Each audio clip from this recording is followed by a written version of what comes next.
ছয়টি তরুণ তাজা প্রাণ এই আন্দোলনে শহীদ হয়েছেন। আমরা এখানে শাকিলের বাড়িতে গিয়েছি। শাকিল আমাদের সংগঠন করত। শাকিলকে একেবারে শৈশব থেকে আবুল হাসান রুবেল, যিনি এখানে আমাদের পাঠশালা নামে একটা স্কুল পরিচালনা করেন, সেই স্কুলে একেবারে শৈশব থেকে আবুল হাসান রুবেল, জুলফিকার শাকিল সেখানে শিক্ষার্থী ছিল। বড় হয়েছে, এসএসসি পাশ করেছে, এইচএসসি পাশ করেছে, তারপরে ইউনিভার্সিটি অফ ডেভেলপমেন্ট অল্টারনেটিভ ইউডাতে সে অনার্সের ছাত্র ছিল এবং ছাত্র ফেডারেশনের রাজনীতি করেছে। একটা দৃঢ় রাজনৈতিক অঙ্গীকার নিয়ে এই ফ্যাসিস্ট সরকারের বিরুদ্ধে লড়াইয়ে দীর্ঘদিন ধরে সংগঠিত করেছে এবং মিরপুরে বিশেষভাবে 4 তারিখে যে প্রতিরোধ সংগঠিত করা হয়েছে, যেখানে যুবলীগের লোকেরা এখানে এসছি। জুলফিকার শাকিল, ছাত্র ফেডারেশন ঢাকা মহানগরের সাংগঠনিক সম্পাদক, তার যে শাহাদাত, এই আন্দোলনে তার যে অংশগ্রহণ, তার পরিবারের সাথে সাক্ষাৎ করতে তার স্মরণ সভায়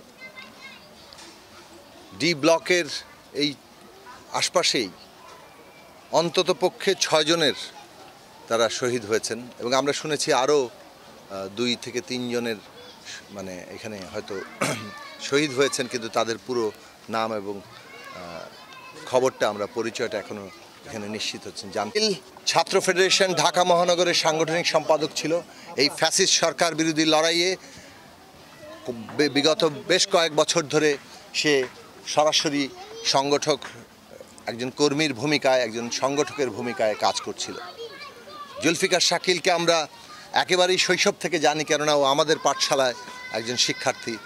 আবুল হাসান রুবেল যে পাঠশালার পরিচালনা করে আসছে দীর্ঘদিন ধরে। একটা দৃঢ় রাজনৈতিক অঙ্গীকার নিয়ে শাকিল এই লড়াইয়ে ছিল। 4 তারিখে শাকিল মিরপুরের 10 নম্বরে যে প্রতিরোধ গড়ে উঠেছে, সেই প্রতিরোধের অন্যতম সংগঠক ছিল। খুবই কাছ থেকে যুবলীগের লোকেরা শর্টগান দিয়ে তাকে গুলি করেছে, তার মাথায় লেগেছে। ডাক্তাররা চিহ্নিত করেছেন যে এটা শর্টগানের গুলি। 3 দিন মৃত্যুর সাথে পাঞ্জা লড়ে 7 তারিখে শাকিল শেষ নিঃশ্বাস ত্যাগ করে। আমরা দেখেছি এই ডি ব্লকের কেবল আশপাশেই এখন পর্যন্ত 6 জন, শাকিলের সাথে আরও 5 জন, সাব্বির চৌধুরী রনি, শাহরিয়ার হাসান আলবি, মোহাম্মদ হাসান, ইমন হোসেন আকাশ এবং মমিনুল ইসলাম হৃদয়, সব তরুণ তাজা প্রাণরা যারা এই প্রতিরোধ গড়ে তুলেছেন, তাদেরকে হত্যা করা হয়েছে।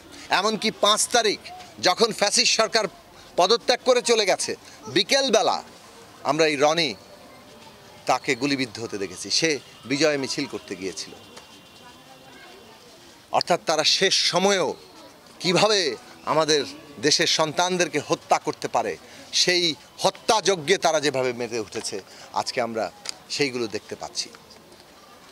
কিন্তু এই যে তরুণরা আমাদের প্রাণ দিলেন, তারা একটা নতুন বাংলাদেশের জন্য প্রাণ দিয়েছেন। তারা ভেবেছেন এই লড়াইয়ে আগামীতে নতুন কিছু যাত্রা হবে। একসময় 71 সালে এইরকম তরুণরা যেভাবে যুদ্ধে ঝাঁপিয়ে পড়েছিলেন, শহীদ হয়েছিলেন, তাদের রক্তের উপর দাঁড়িয়ে রাষ্ট্রপতন হয়েছিল, কিন্তু তাদের সেই স্বপ্ন বাস্তবায়িত হয়নি 53 বছরে। আজকে আবার তরুণরা প্রাণ দিয়ে আবার নতুন করে আমাদের স্বপ্ন, আমাদের লক্ষ্য তৈরি করেছেন। তাদের রক্ত আমরা বৃথা যেতে দেব না।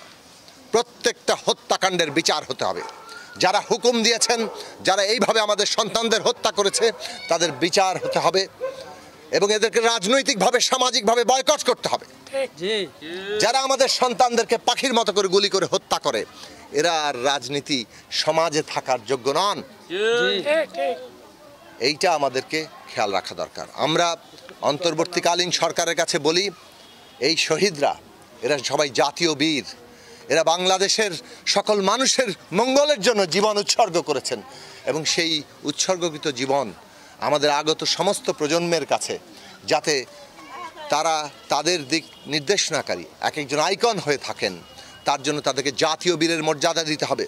তাদের প্রত্যেক পরিবারের দায়িত্ব গ্রহণ করতে হবে। হাজার হাজার শিক্ষার্থী জনতা এখনও আহত হাসপাতালে কাতরাচ্ছেন। তাদের চিকিৎসার দায়িত্ব নেবেন বলে ইতিমধ্যে ঘোষণা দেওয়া হয়েছে, কিন্তু আমরা চাই অতি দ্রুততার সাথে পদক্ষেপ।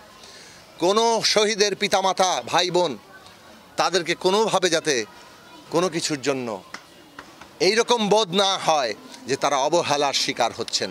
রাষ্ট্রের সরকারের গুরুত্বপূর্ণ দায়িত্ব, এই অন্তর্বর্তী সরকার এই অভ্যুত্থানের রক্তের উপর দাঁড়িয়ে গঠিত হয়েছে। তাদের এটা অগ্রাধিকার কাজ সমস্ত শহীদের মর্যাদা অতি দ্রুততার সাথে নিশ্চিত করা, তাদের তালিকা সম্পন্ন করা, তাদেরকে জাতির সামনে জাতীয় বীর হিসেবে উপস্থাপন করা। সেই কারণেই আমরা আমাদের সংগঠনের পক্ষ থেকে, আমরা আমাদের সমস্ত যে সংগ্রামী ছাত্র জনতা আছে তাদেরকে সাথে নিয়ে আমরা এলাকায় এলাকায় শহীদের তালিকা প্রণয়ন করছি। আমাদের দিক থেকে আমরা এই সরকারকে সর্বোচ্চ সহযোগিতা করতে চাই।